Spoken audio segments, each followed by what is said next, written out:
Cristiano Ronaldo, vai embora Cristiano Ronaldo, mete, bateu, golo. Balotelli, Aguero! Posse de bola para Portugal, vai Éder, chuta!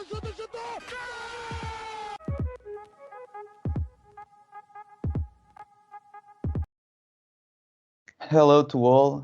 Here we are again, os Panenka, but this time in a new way. It's a new kind of episode that we call Panenka's Europe, or in Portuguese, Europa à Panenka, para os nossos ouvintes. I am here today with the Klokke Podcast,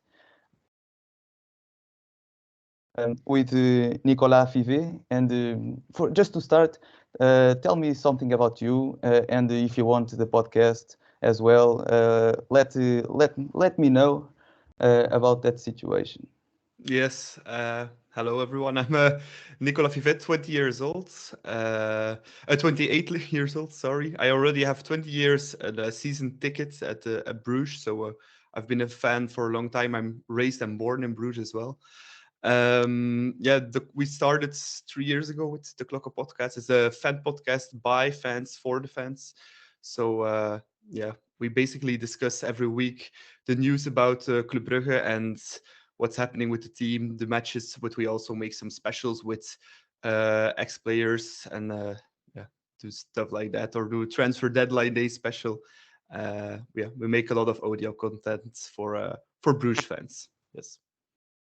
Yes, you are a little bit different from us because we are 3 to 4 people in this podcast, and we talk. Each one of us is from a different club, so it is a little bit different. But in the end, we are all here to talk about football. Yeah, it's a sport we all love. Yes. And I've realized that you also going to talk with Benfica Independent, which is a podcast we've known a few members of them. They are very cool. So good luck to that as well. Thank you. Yeah, it was very funny. You started the ball rolling, and suddenly the Benfica podcast reached out to us. So we're going to talk to them as well. So let's start.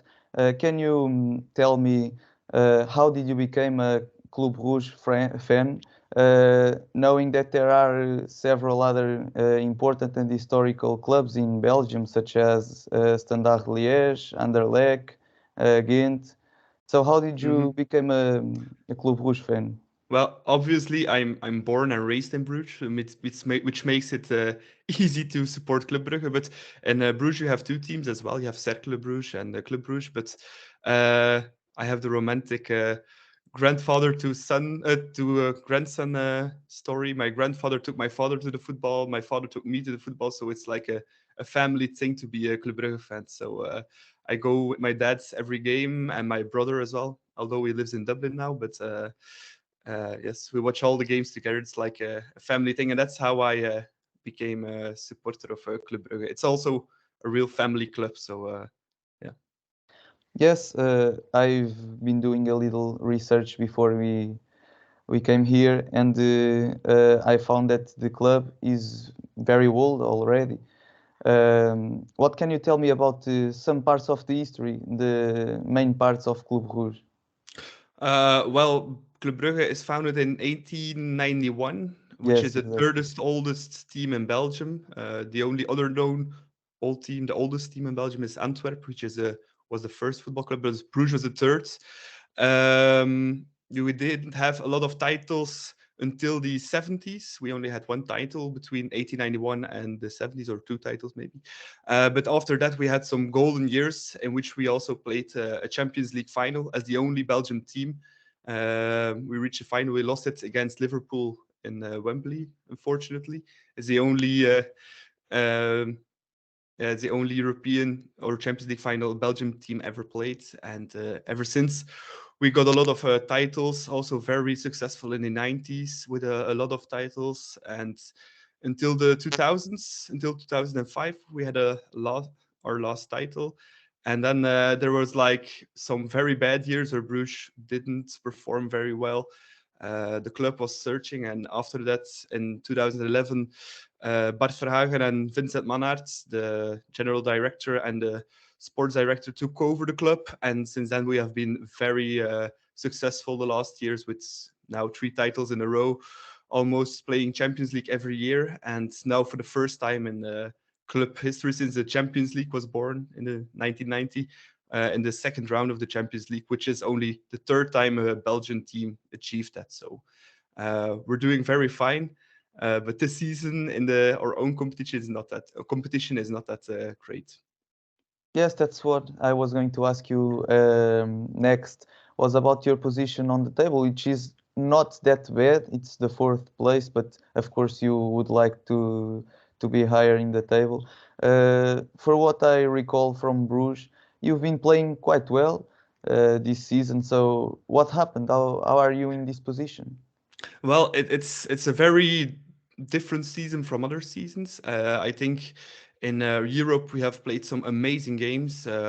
We won against Atletico Madrid, Leverkusen, and also FC Porto, which were some great games.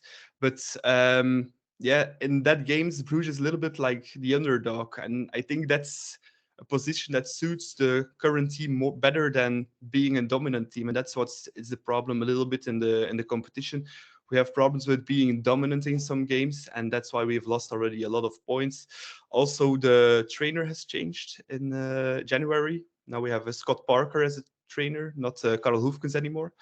So there are 2 different phases of Bruges this season. It's the phase we see in Europe, which is amazing, and so which is an amazing team.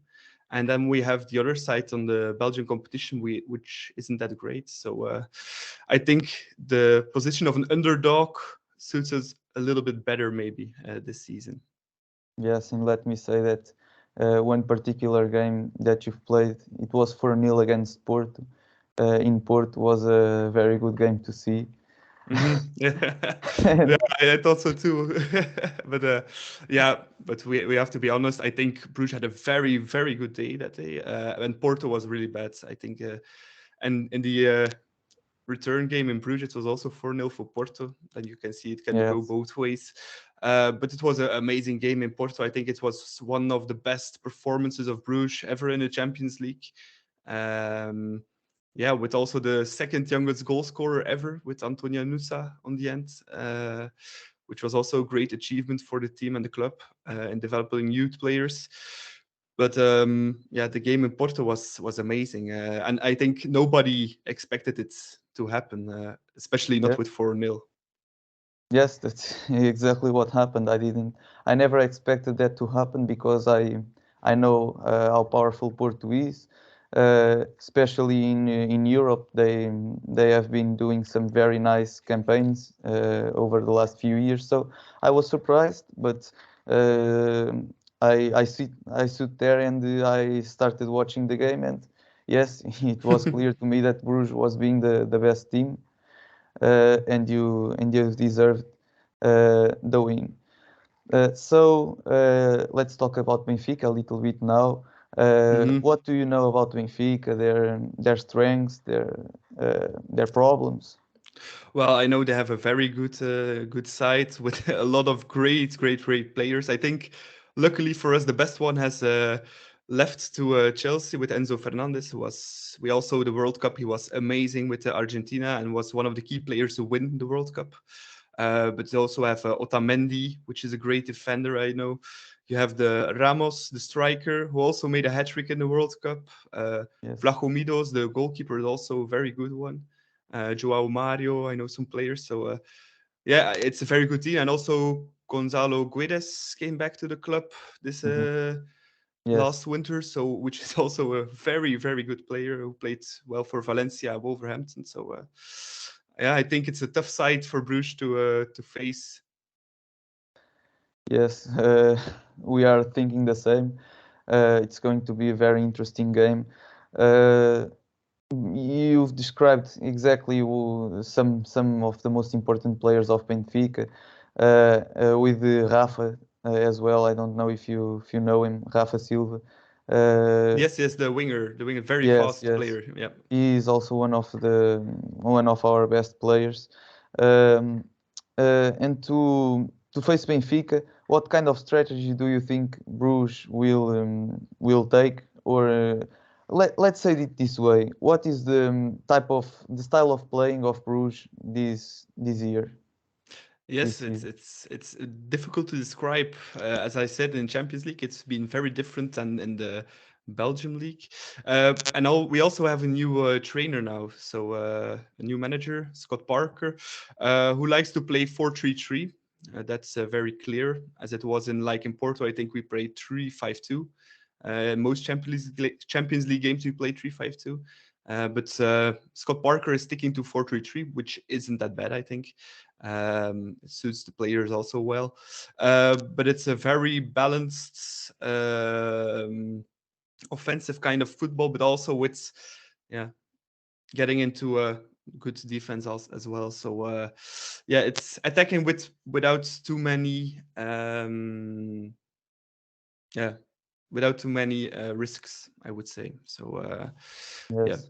defensive stability is very important for Scott Parker as well, to not concede very, very much goals, especially when you have a game against Benfica with home and away game. So that's a bit of the kind of play of Bruges. We also have fast wingers with Buchanan and Scovolson, which are very good and fast, and also play the World Cup. And in the striker position, we have Yaremchuk, who also plays for Benfica, but isn't doing as great as we thought here in Bruges after his great period at Agent in Belgium. So Yes. For example, the game I saw against Porto, I did see Bruges very comfortable with the ball. You enjoy ball possession, and that is something that values you even more, because it's the hardest style to play, in my opinion. Of course, it was with the previous coach, not with Scott Parker. Have you noticed a big difference in that situation? You think the previous coach treated the ball well, better, let's say this way? Yeah, especially in Champions League games, we did that.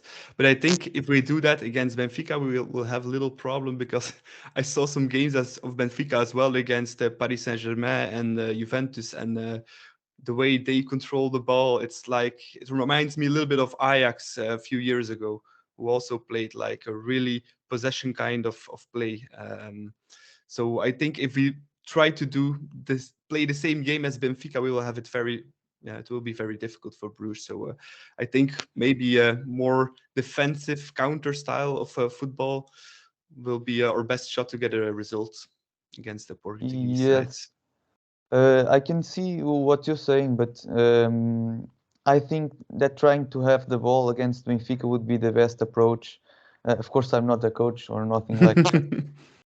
I saw, for example, the only match we've lost this season was against Brugge, which we are going to play today in a few hours. Okay. Yes, we are going to play against Brugge again. But the only game we lost was that 3-0. And I think we lost it because Braga wanted to have the ball, and I think that that kind of style is very annoying to Benfica players, because they like the ball possession, and when they don't have the ball, they start panicking and trying to recover it at any cost. While if you stay in defense, we are basically. We know that style very well, because we fight against those teams almost every journey of our championship. Yep. They are always back there closed. So I don't think that's probably the best style, but of course it could be. we'll see. I'm also not a trainer, so but I think Scott Parker knows the best. I Yes, think of they've course. analyzed Benfica very well. Yes, of course, you'll know. You have already talked about some of the best players of Rouge, but can you? I have here, for example, Vanaken, Hans Vanaken, Antonio Nusa. You've talked about him already. Boyata, the center back. I like him. Yeah. Um, And Bruges is uh, not that popular, actually. really? Yes, he does. Well, he was one of the squad members of Belgium, not in the World Cup, unfortunately for him, but he played for the national team a long time, never played in Belgium. Then he came to Bruges this summer, but ever since, very unstable, made a lot of mistakes. It isn't what we expected of him to be. Okay. So, but I think our MVP, our most valuable player of the season has been our goalkeeper, Simon Mignolet, who was playing an incredible season, especially in the Champions League. I recommend everyone to rewatch the game at Atletico Madrid we played.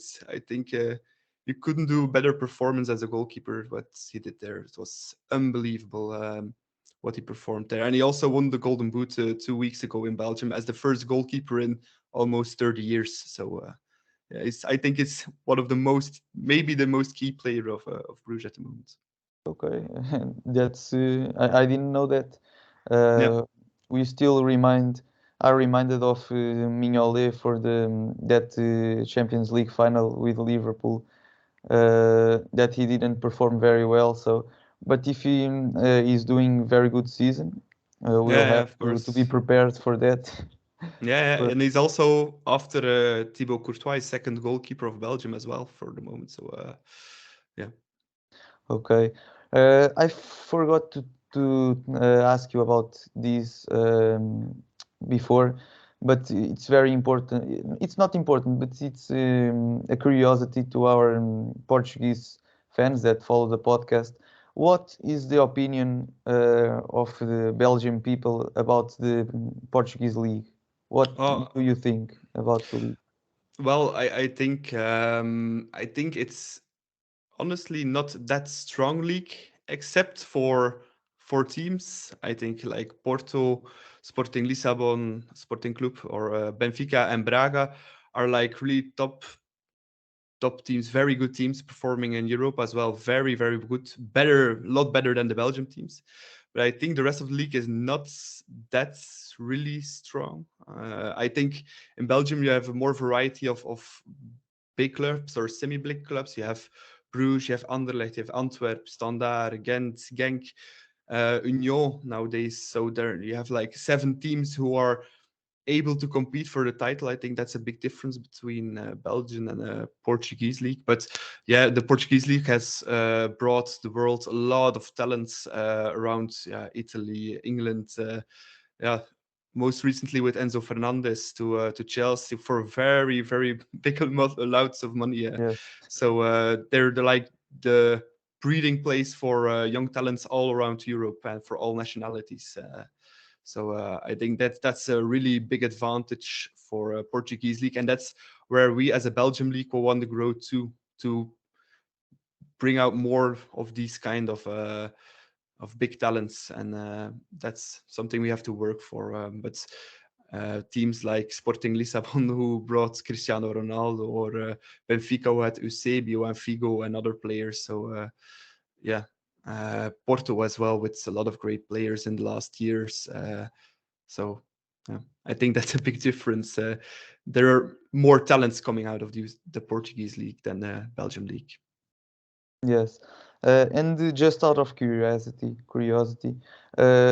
how was the transfer of Enzo Fernandez talked in Belgium? Well, in Belgium, we follow the Premier League a lot. So we even have Belgian podcasts about the Premier League I'm following.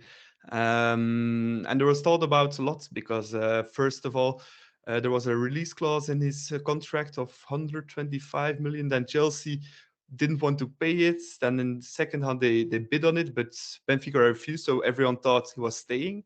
And then afterwards, Chelsea did pay the release clause, I think. So but it's a lot of money. It's 124 million. The biggest transfer ever in Belgium was this summer also from Bruges to Milan, Charles de Ketelaere for 35 million. That's a big difference between 124 and 35. So those are the biggest transfers in the both competitions. So that shows a little bit also the. Yes, I was asking this because in our country, this was of course a very important and big situation, which was commented in TV and everywhere for a long time. So I just wanted to see how big it was in the other places of the world. I was just curious about that. Yeah, it was a lot in the sports news here as well. So yeah, they reported about it. Okay. So let's talk about some intervenients that were in both clubs. For example, the only coach I found that has been in Bruges and Benfica was Miroslav Pavic a long time ago. Yeah. He was very successful with Benfica. He had a great team at those times. I don't know if you remember him. No, but I have a friend who sent me all the. I asked him in advance, also a big Bruges friend, Michel Berix, to send me all the ex-players and the trainers, and he sent it me as well. But I didn't recognize the name because it's already from which year was it? The 80s or the 1974. Yeah, 1974. I'm born in 1994, so that's 20 years before I was born. So no, I do not recognize him. But the other names I know. So I think the other famous ones are Mario Stanic, who played first for Benfica and then went to Bruges, but was really, really good at Bruges. He was top scorer the first year together with other Croatian striker, Robert Specher, who has been great. And then also Edgaras Jankauskas, who played for Benfica and Bruges, and then won the Champions League with Porto afterwards, if I remember well. Yeah, I think so. And then more recently, we have Nicolas Castillo, who did not do that well at Bruges, came back to Brazil or Chile, I don't remember, to South America, and then came back to did there very well and went to Benfica, but didn't play that much, I think. And then he scored one goal and played 5 games or something. I don't know, but he didn't go very well, so he's consistent. Yeah, and then the last one is Roman Yaremchuk, who came from Benfica to Bruges last summer for 17 million, which is the most expensive player ever for Bruges. So we haven't paid any more for any player. So we expect a lot of him, but it isn't quite coming through. We all see he has a lot of quality. We know he has a lot of quality from his previous year at Agent. But yeah, I think he has a lack of confidence, and also I think he's a lot busy with the war in Ukraine as a Ukrainian, and which puts a lot of weight on his shoulders also. And so I don't think it's really clear in the head. I think if he gets more confidence, score maybe 1 or 2 goals starting Wednesday, maybe, you never know. He can get launched, because we all see he has a lot of quality, but it has to come out of it. So yes, in Benfica he started very well even before the war. He scored like in the three first games goals. He was directly involved with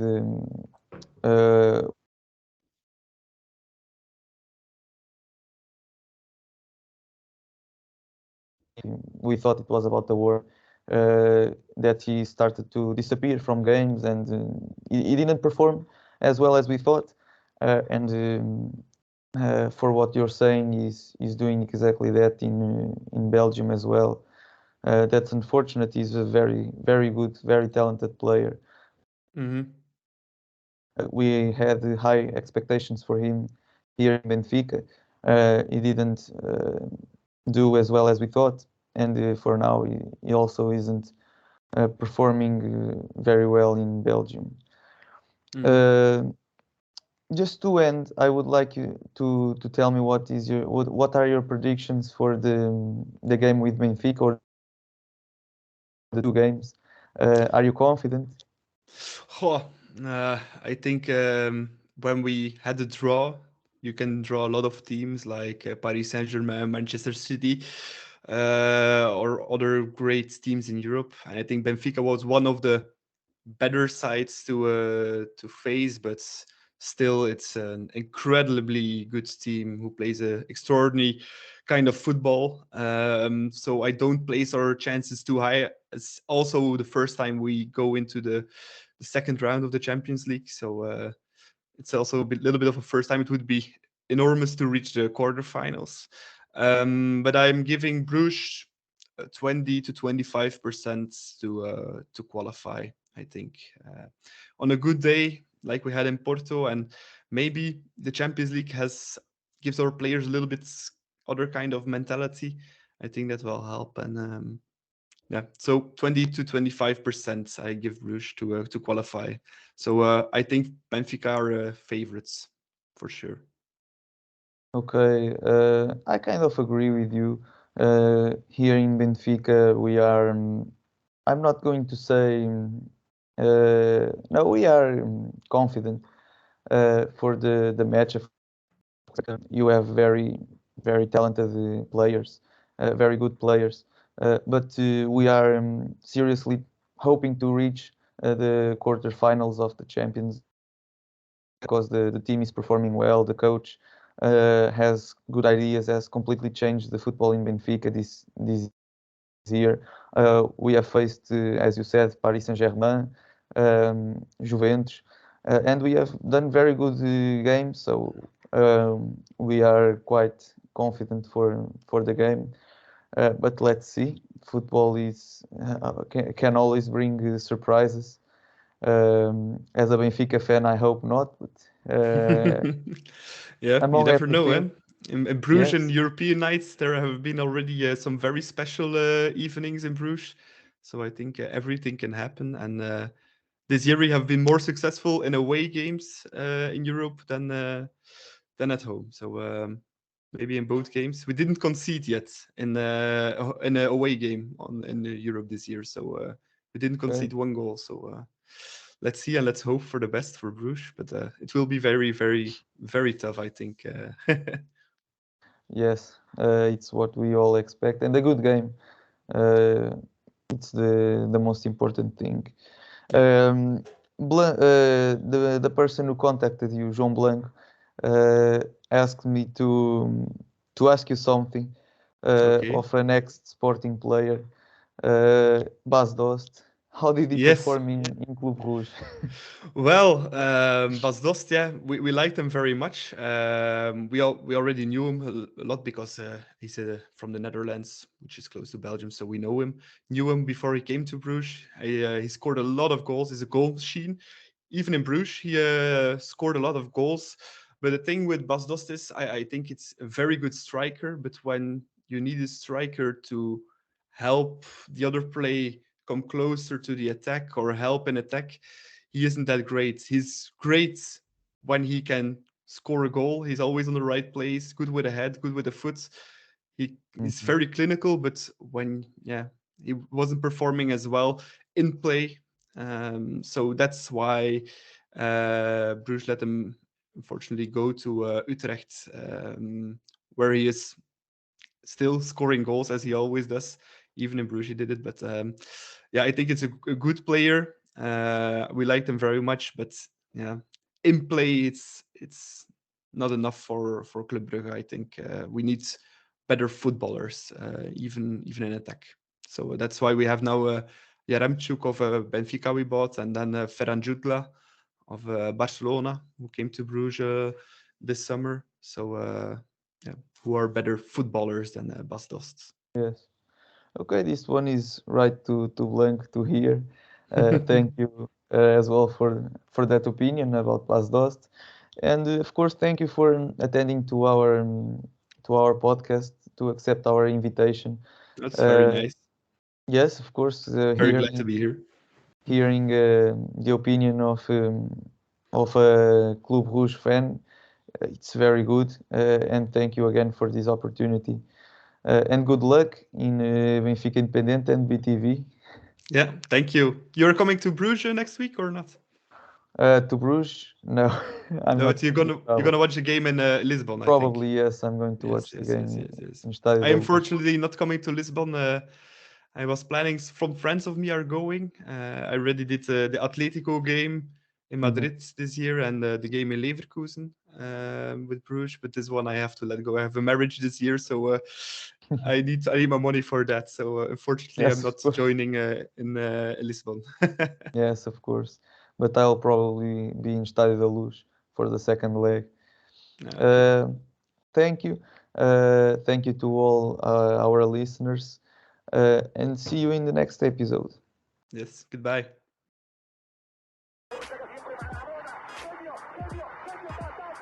Liverpool 3-0. Corner taken quickly, Origi! Está isolado Cristiano Ronaldo. Vai embora Cristiano Ronaldo. Mete. Bateu. Golo. Balotelli, Aguero!